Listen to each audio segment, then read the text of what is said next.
Brasil, mostra tua cara. Quero ver quem paga pra gente ficar assim.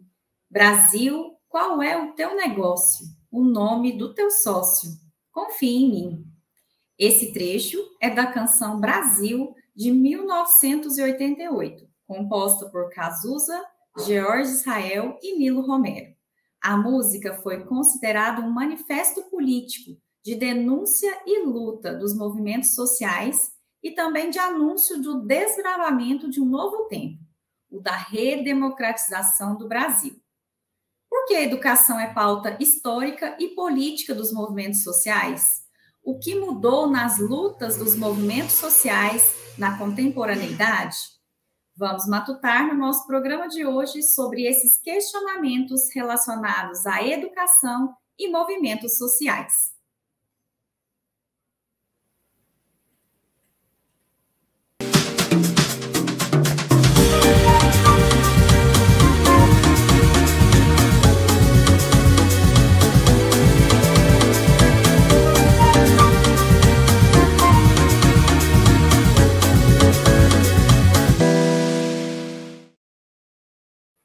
Olá, eu sou Thalita Franco, apresentadora do programa Matutando.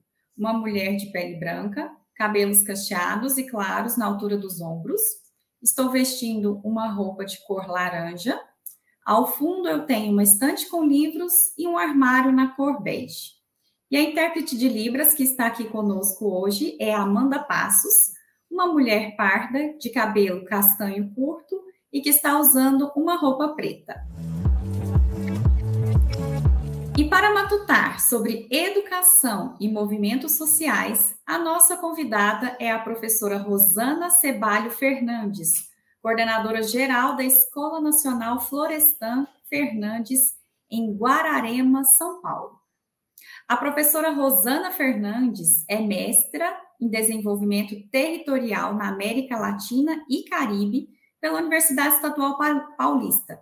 Possui experiência docente no curso de Pedagogia da Terra na Universidade Federal de Goiás.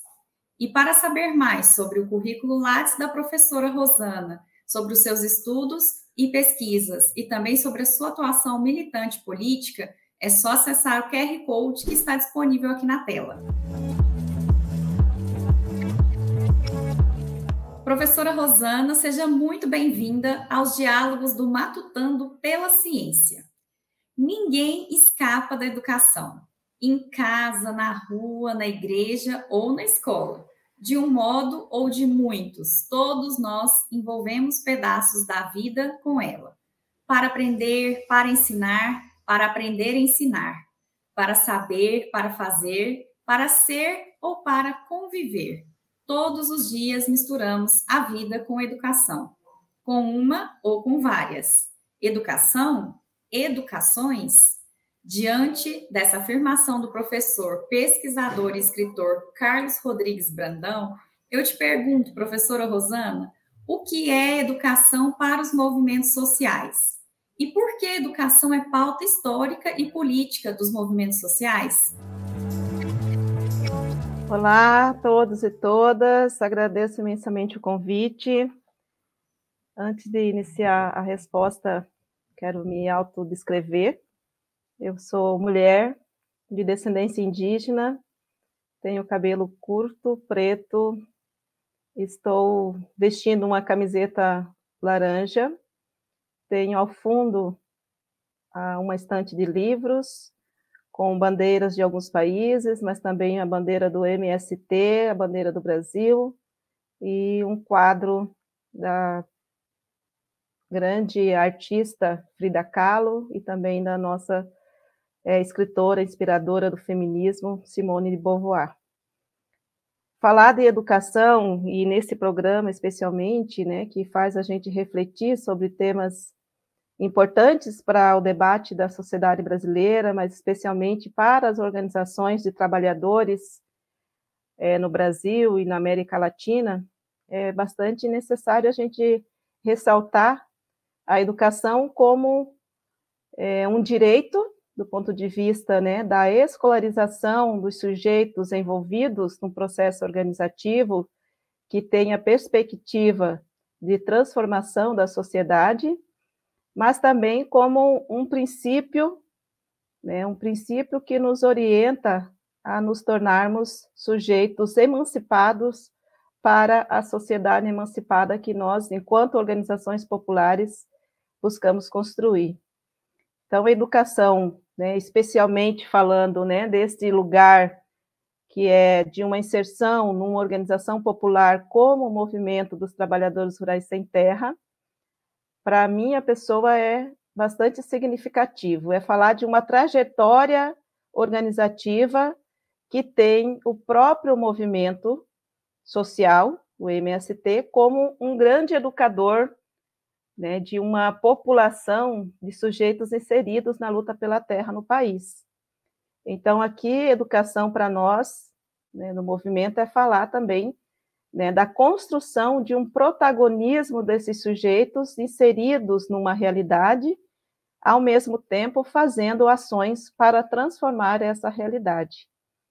Então, educação e movimentos sociais é uma relação bastante intrínseca que necessita permanentemente estar sendo colocada em reflexão e ação, né? Como já nos orienta nosso mestre Paulo Freire, a educação sem ação, né, não pode transformar a realidade. Então, que nós possamos seguir esse legado de Paulo Freire nessa perspectiva, né, fazendo a relação teoria e prática permanentemente.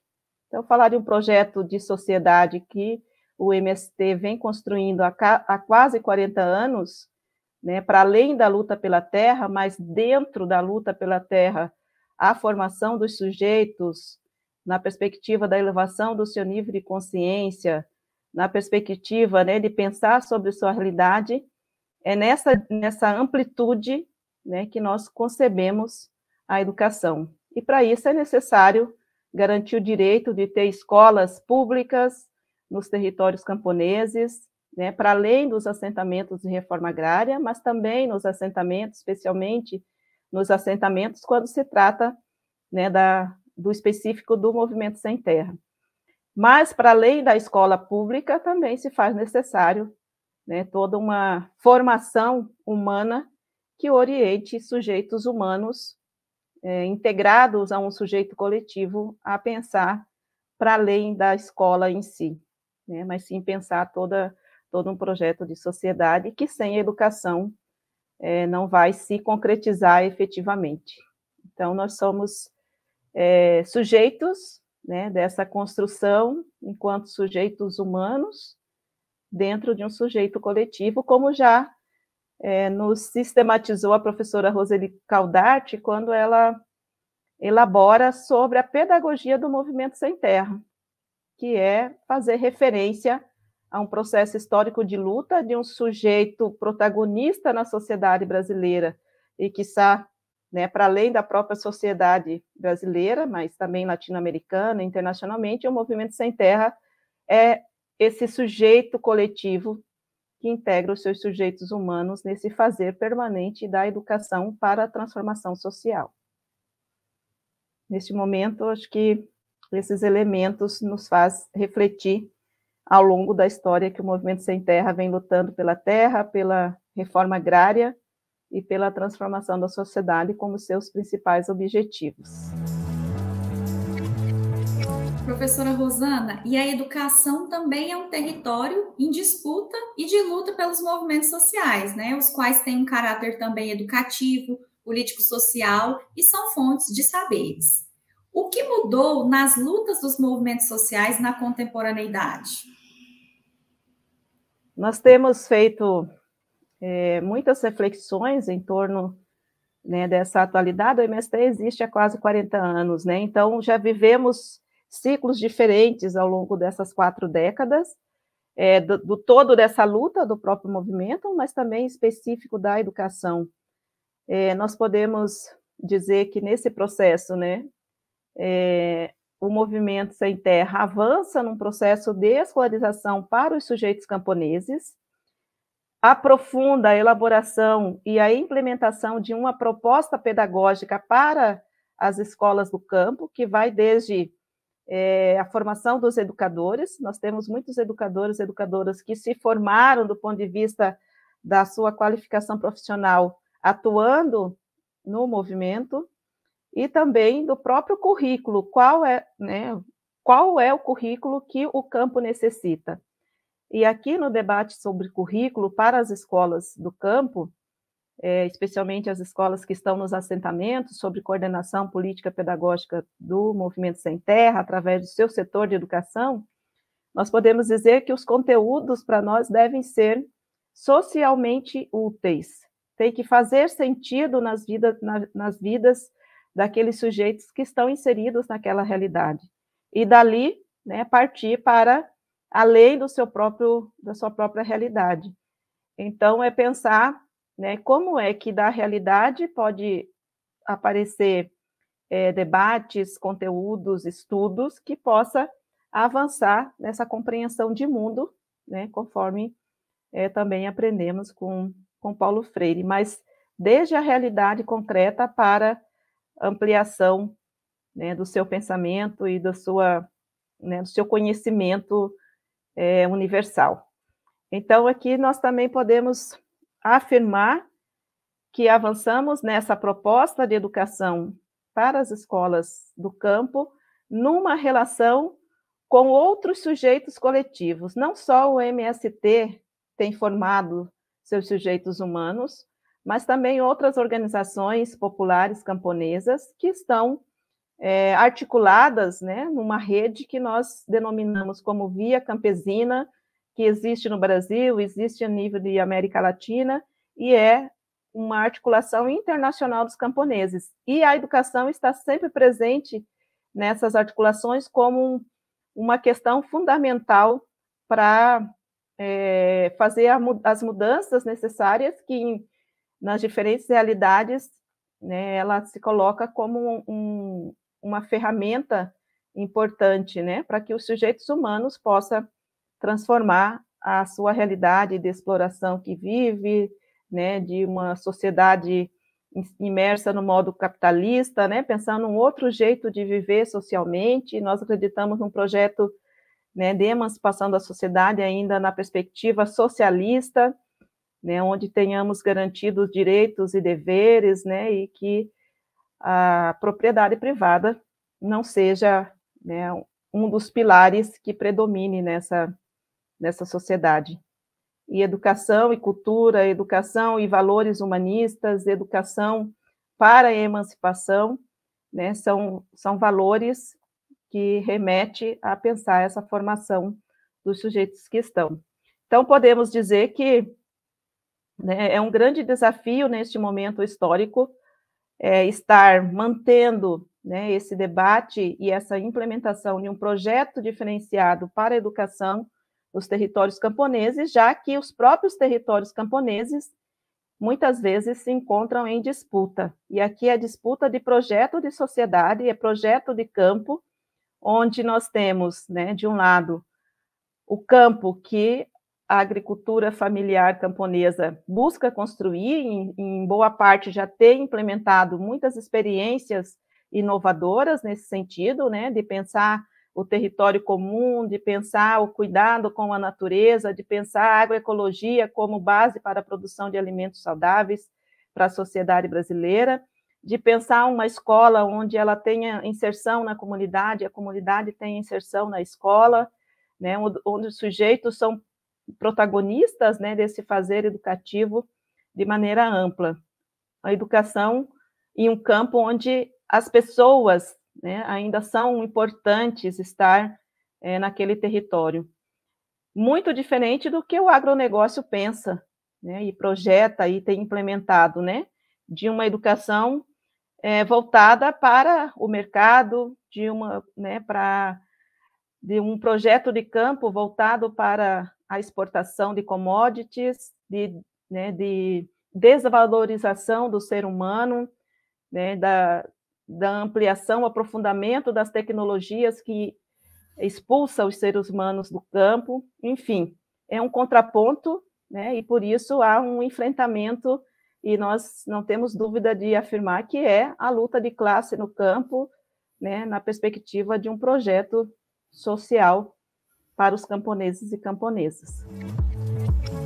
Professora Rosana, e esse nosso diálogo ele é histórico e expressa um processo de luta por justiça social, equidade e cidadania. Mas vamos continuar esse diálogo no próximo bloco. Continue conosco, porque nós voltamos já já.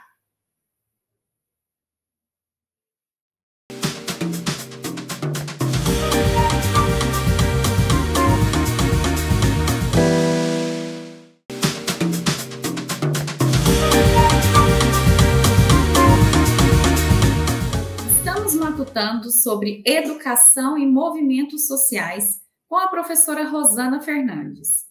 Já dialogamos sobre as características da educação e dos movimentos sociais enquanto lutas históricas e políticas. Vamos continuar esse diálogo agora com a participação dos discentes do IFG no quadro Que é Ciência?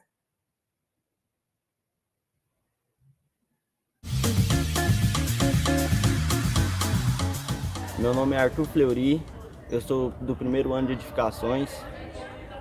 Minha dúvida é como a ciência contribui na política.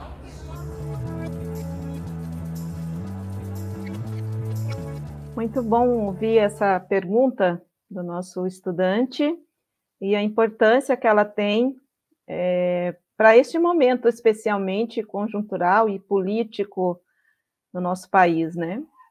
Nós estamos passando, né, no nosso país especialmente, mas podemos olhar isso para outras experiências latino-americanas, que nos trouxe, enquanto classe trabalhadora especialmente, muitas perdas de direitos conquistados historicamente. Esse último período no Brasil, com o governo que foi retirado recentemente, né, a partir das eleições de 2022, nós podemos dizer que vivenciamos ainda com, né, uma política bastante difícil, né, para o povo brasileiro, também junto a uma situação de saúde, né, a pandemia que nos pegou de surpresa, 2020, 2021 e parte de 2022, e que nos colocou numa situação de pensar muito sobre o que significa política, o que significa ciência e a relação entre essas duas questões de fundo para poder projetar ações, né, de mudanças que buscamos construir, né? E eu falo isso desde a inserção numa organização popular como é o Movimento Sem Terra. Então, pensar política e ciência, né, tem uma relação muito próxima, não dá para pensar uma sem a outra. Acreditar que é possível transformar a sociedade é fazer política, é projetar do ponto de vista político mudanças, ao mesmo tempo que a ciência, né, os conhecimentos construídos historicamente pela humanidade nos ajuda a entender, né, os momentos e ajuda a propor ações para essas mudanças. Então, do ponto de vista, né, da educação, o que significa retiradas de, né, pensando essa reforma do ensino médio, a retirada de conteúdos, né, que a ciência, que a humanidade construiu, né, no seu conhecimento, significa retirar a possibilidade de fazer os sujeitos pensar, de construir consciência crítica na sociedade, né? Então, sem essa junção política e ciência, nós não conseguiremos avançar. E pensando do ponto de vista institucional, da política eleitoral, né, nós estamos num momento bastante importante do nosso país, que nos remete a pensar na história brasileira, mais uma janela de oportunidades para avançarmos na concepção do que significa um projeto de sociedade realmente, né? A construção, a luta pela reconstrução desse país, a luta pela reposição de direitos, tem a ver com a ciência que nós também acreditamos. Então, é necessário a gente fazer essa relação direta entre política e ciência para alcançarmos os objetivos, né, que é de ter uma sociedade emancipada, com sujeitos emancipados, a partir, né, da consciência crítica que cada um pode desenvolver individualmente, mas pode transformar coletivamente, né, a sociedade que aí está posta. E a nossa contribuição, professora, com essa questão do estudante é através da indicação do Observatório dos Movimentos Sociais na América Latina, da Universidade Federal de Pernambuco, localizado no campus Agreste. Trata-se de um projeto de extensão, pesquisa e ensino criado em 2007. E mais informações podem ser obtidas na página da universidade no endereço www.ufpe.br. E dando continuidade aos nossos diálogos, professora Rosana, podemos verificar que a sua atuação político-social ela é plural. Você é dirigente nacional do MST e é coordenadora geral da Escola Nacional Florestan Fernandes, em Guararema, São Paulo. Professora, o que distingue a militância no MST da militância na Escola Nacional Florestan Fernandes? Podemos compreender essa escola como um tipo de movimento social? Essa pergunta é muito boa para me colocar, né, nessa história do MST. O MST, completando 4 décadas, em janeiro de 2024, eu estou nessa organização popular há 27 anos. Iniciei a minha militância a partir de ocupação de latifúndio, lá no Mato Grosso, a minha família é assentada, e a minha inserção no MST a partir dessa ação da ocupação como uma forma de luta que o MST desenvolve desde do seu início, né, lá no final da década de 90, desde o final da década de 1970, quando o MST começa as suas primeiras ações de mobilização dos trabalhadores, a ocupação é uma forma recorrente que o MST tem utilizado para denunciar os latifúndios improdutivos e para apresentar a possibilidade das famílias sem terra, né, na condição de não ter a terra, poder acessar um pedaço de terra. E é também com essa motivação que eu adentro essa organização, já vinda de ainda bastante jovem, mas vindo de uma experiência de militância nas comunidades eclesiais de base, na pastoral da juventude, de inserção no Centro de Defesa dos Direitos Humanos, que existia na cidade de Cáceres, de onde eu sou natural, então, no Mato Grosso. Então, essa minha primeira ação, né, de participar coletivamente também é para acessar um pedaço de terra para a minha família, que desde sempre os meus pais trabalharam nas fazendas da região e nunca tiveram oportunidade de ter um pedaço de terra. Então, há 27 anos, a partir dessa primeira ocupação, eu fui me envolvendo nas atividades e militância.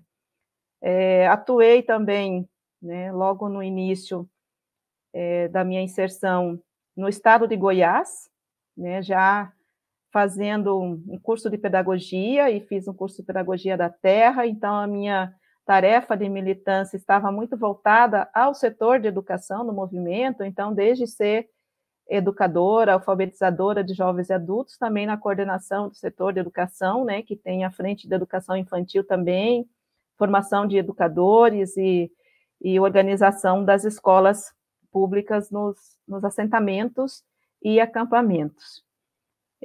De 2014 para cá, eu assumo dentro do MST a tarefa, né, de vir, né, fazer a minha militância na coordenação da Escola Nacional Florestan Fernandes.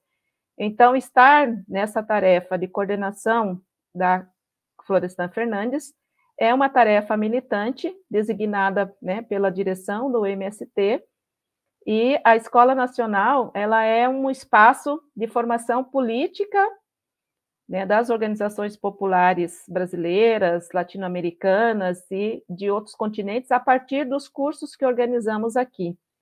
Curso de básicos e também de aprofundamento, né, por exemplo, curso de questão agrária, curso de estudos sobre os clássicos, como Gramsci, como Lênin, como Marx, né, assim também como Rosa Luxemburgo, assim também como o próprio estudo do pensamento de Florestan Fernandes, que é o patrono dessa escola. Então, a Escola Nacional ela é uma ferramenta, um instrumento organizado pelo MST para dar conta de um processo de formação política das lideranças dos vários movimentos populares brasileiros, das organizações latino-americanas vinculadas ao campo e também da cidade, né? Então, a tarefa principal da Escola Nacional é formar militantes, dirigentes e quadro das organizações populares que têm uma perspectiva de um projeto transformador da sociedade, né, nesse lugar, nesse território educativo aqui em Guararema. Então, a Escola Nacional não é conformado um movimento social, porque ela é uma ferramenta sob coordenação do MST na perspectiva da formação política das lideranças das organizações populares do mundo, da classe trabalhadora, né, que estão, né, aqui nesse espaço em Guararema, né, tendo a oportunidade de conhecer, de aprofundar, né, estudos científicos que podemos organizar, inclusive, em parcerias com instituições de ensino superior. Então, essa é a grande missão da Escola Nacional Florestan Fernandes, né, conformando assim, na perspectiva do projeto social que o MST tem buscado construir, né, essa transformação da sociedade, uma sociedade justa, igualitária, né, de direitos para todos e todas da classe trabalhadora, né, nos diferentes países e continentes. Bom, e nós já estamos caminhando para o final do nosso programa, mas antes disso, gostaríamos de agradecê-la, professora Rosana, por compartilhar as suas ideias e ações sobre a educação e os movimentos sociais nos nossos diálogos do Matutando de hoje. E também queremos pedir a sua contribuição com a indicação de uma produção cultural sobre a temática.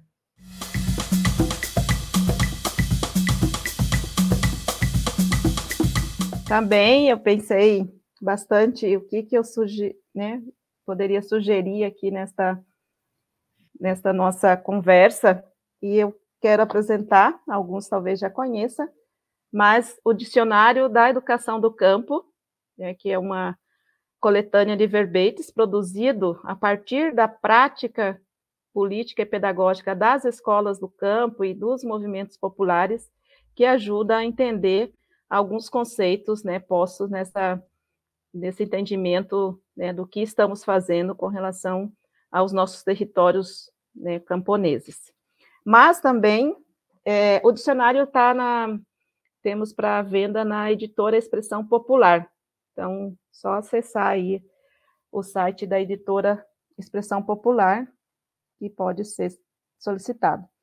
Mas também gostaria de indicar, né, um curta-metragem organizado, inclusive, se não me engano, foi apresentado no FICA 2023, na cidade de Goiás, que é o curta-metragem que, não sei se vou pronunciar corretamente, Mari-Ri, a Árvore do Sonho, que fala sobre os povos Yanomamis, inclusive um dos cineastas Yanomami é o Morzaniel Iramani, né, junto aí com Eric Rocha e Gabriela Carneiro, e contribuição da antropóloga Ana Maria Machado. Então, acho que está bem atual este curta para discussão também do que os territórios, a luta dos povos indígenas por seus territórios tem significado neste momento, um pouco mais do que antes, né, na nossa luta histórica pelas terras e território no Brasil.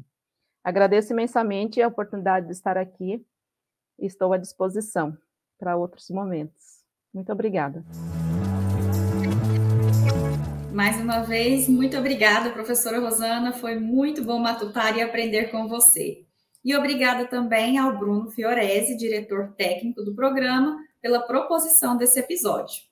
E por hoje é só, siga as nossas redes sociais e continue acompanhando Matutando pela Ciência, agora também no Spotify.